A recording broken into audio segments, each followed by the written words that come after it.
అదృష్టవశాత్తు వేరే మిమిక్రీ ఆర్టిస్టులకి అంటే నాతో పాటు ఒక 2-3 ఆర్టిస్టులకి దొరికిన అవకాశం నాకు దొరికింది ఏంటంటే, మేము మిమిక్రీ కళాకారులుగా ఉంటూ ఇక్కడ నుంచి మా ప్రస్థానాన్ని ఇంకొంచెం ఎలివేట్ చేసుకుంటే, నేనేమో టీవీలో సినిమాల్లో హీరోగా సెటిల్ అయ్యి ఉన్నా, అట్లనే వేణుమాధవ్, శివారెడ్డి అట్లా కొంతమందికి ఆపర్చునిటీ దొరికింది.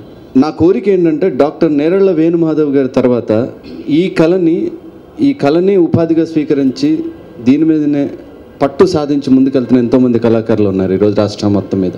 మీకు ఈ రోజున ఈ కార్యక్రమ నిర్వహించుకుంటున్న ఈ అన్ని రోజుల్లో ప్రతిరోజు సీనియర్ కళాకారులని కొంతమందిని మేము మా వెల్ఫేర్ అసోసియేషన్ పక్షాన సన్మానం చేయడానికి నిర్ణయించుకున్నాం. నా విన్నపం ఏంటంటే, ఏ కళాకారులు అయితే ప్రతిరోజు ప్రదర్శనిస్తారో, సన్మానింపబడతారో, దయచేసి వాళ్ళ ఇంటర్వ్యూలు కానీ వాళ్ళకి సంబంధించిన పోర్ట్ఫోలియో కానీ కొంచెం వీలైనంత ఎక్కువగా ప్రచురణకి మీరు కానీ చేసినట్టయితే, వాళ్ళు ఒకప్పుడు నేను మొదలెట్టిన రోజున నేను ఇంటర్మీడియట్ చదువుకుంటున్న రోజుల్లో నేను ఒక ప్రదర్శన చేసినప్పుడు నా ప్రదర్శనని క్షుణ్ణంగా దాదాపు ఒక 1/4 పేజీ రాస్తే ఆంధ్రదేశం మొత్తం మారుమోగితే కరెక్ట్గా 1 సంవత్సరం తిరిగే కల్లా నేను ప్రముఖ మిమిక్రీ కళాకారుడు అయిపోయాను ఉన్నట్టుండి. అంటే శుక్రమహాదశలాగా. ఈ రోజున ఎంత గొప్ప ప్రదర్శన చేసినా మిమిక్రీ లోహిత్ అలరించాడు, లేకపోతే మిమిక్రీ ప్రదర్శన ఆకట్టుకుంది అనే ఒకే ఒక చిన్న సెంటెన్స్తో ముగిసిపోతే రావాల్సినంత గుర్తింపు రావట్లేదు. అది అంటే మీరు బాగా రాసినా కూడా మీ పైన మళ్ళీ ఆ డెస్క్ ఇన్ఛార్జ్లు, మీకు అక్కడ ఎడిటర్లు, రకరకాల మీకు ఉండాల్సినవి ఉంటాయి. బట్ వీలైనంత మట్టుకు కొంచెం ఈ వారం రోజుల పాటు ఇది, ఎందుకంటే ఒక స్టేట్ లెవెల్లో జరుగుతున్న ఒక మహా ఉత్సవం కాబట్టి తెలుగు ధ్వన్యనుకరణ మహోత్సవాల్ని దిగ్విజయపరిచే ఈ కార్యక్రమంలో మీరంతా కూడా మాతో పాటు సహకరించాలని మనస్ఫూర్తిగా నేను కోరుకుంటున్నాను. మీరంతా సహకరిస్తే నా ఉద్దేశం ఏంటంటే, ఈ రోజున ఇంకో మిమిక్రీ కళాకారుడికి ఒక పద్మశ్రీకి రికమెండేషన్ వెళ్ళాలండి. అది నా కోరిక.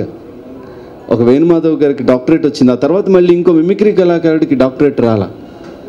దానికి కూడా రావాలి అన్నప్పుడు కళాకారులు కూడా వాళ్ళు కూడా కొంచెం వాళ్ళ పంద మార్చుకోవాల్సిన అవసరం ఉంది.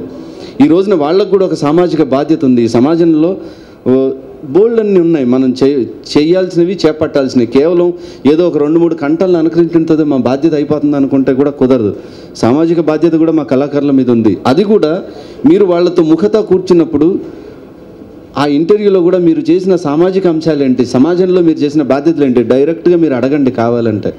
ఈ రోజున అట్లా అడిగితే సిద్ధంగా చెప్పడానికి సిద్ధంగా నేను రవి ఉన్నాం.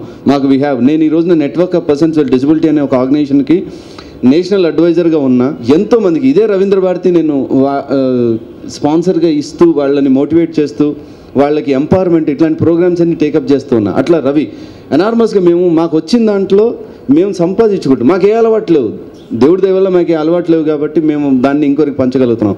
మా కళాకారులు కొంతమందికి అరే ఆడు స్వయం కృతాపరాధం కదా, ఆడికి ఎందుకురా మీరు చేసేదని మాట్లాడే వాళ్ళు కూడా ఉన్నారు, మాట్లాడుతున్నారు కూడా. నేను అన్నా, జరిగిన దాని తర్వాత మళ్ళీ మాట్లాడడం అనవసరం, ఫస్ట్ అండ్ కాపాడుకుందాం, తర్వాత మిగతా విషయాలు మాట్లాడుకుందాం అంటూ ఒక్కొక్కరిని మోటివేట్ చేసుకుంటూ వస్తున్నా. అందుకని నాకు ఈ వారం రోజుల పాటు మీ పూర్తి సహాయ సహకారాలు ఉండాలని నేను కోరుకుంటూ, నాకు తెలిసి మిమిక్రీ శ్రీనివాస్ గారికి డెఫినెట్గా ఇవ్వచ్చండి. ఎందుకు ఇవ్వచ్చు అంటున్నానంటే, మిమిక్రీ శ్రీనివాస్ తన జీవితాన్నే దీనికి త్యాగం చేసిన ఆ స్థాయి గల కళాకారుడు. అంటే ప్రక్రియల్లోకి సంబంధించి ఎన్నో రకాల ప్రక్రియలు ప్రవేశపెట్టిన అతను. ప్రతి ప్రక్రియ, అసలు వెంట్రలాక్విజంని ఆంధ్రప్రదేశ్లో స్టార్ట్ చేసింది తనే, ఈ రోజున జుగల్బందీ స్టార్ట్ చేసింది తనే. అట్లా కాకుండా మిమిక్రీ అవధానం చేశాడు. ఈ రోజు దాకా ఇంకో అటెంప్ట్ కూడా చేయలే. నాకు తెలిసి అంత పాండిత్యం ఉంటే తప్ప దాన్ని మర్యాద ముట్టుకోవాల్సిన పని కాదు. అవధానం అన్నా, తెలుగు పాండిత్యం అన్నా, తెలుగు భాష అన్నా, ఇప్పుడు మేము ఇన్విటేషన్ తెచ్చే దాన్ని దిద్దడానికి చాలా కష్టపడ్డ రోజులు ఇవి. దీన్ని 5 సార్లు దిద్దితే ఇంకా 8 తప్పులు ఉన్నాయి దీంట్లో. అందుకే ఇంకా తప్పులు దిద్దుకుంటామని చెప్పి మళ్ళీ మీకు ఇచ్చాం. ఇది ఫైనల్గా ఇంకా మళ్ళీ ఇంకో ప్రింట్కి వెళ్తుంది. అది 8 ప్రింట్ల తర్వాత. అంటే మనమే ఇప్పుడు మనం ఉన్న పరిస్థితిలో మన భాషనే మనం కరెక్ట్గా రాసుకోలేకపోతున్నాం. అంటే అఫ్కోర్స్ ఇంక ఏం చేస్తాం చెప్పండి. ఇప్పుడు మనం పొద్దున్న లేసే సాయంత్రం వరకు మన ప్రయాణం మనకు ఉన్నాయి. అట్లా కాకుండా దానికోసం ఇప్పుడు మిమిక్రీ శ్రీనివాస్ ఇంట్లోకి వెళ్తే మనుషుల కన్నా బొమ్మలు ఎక్కువ ఉంటాయి. అంత నిస్వార్థంగా ఒక వ్యక్తి అట్లాంటి పని చేస్తున్నప్పుడు డెఫినెట్గా మనం అప్రిషియేట్ చేయాలి. ప్రతి ఆర్టిస్ట్ అప్రిషియేట్ చేయాలి.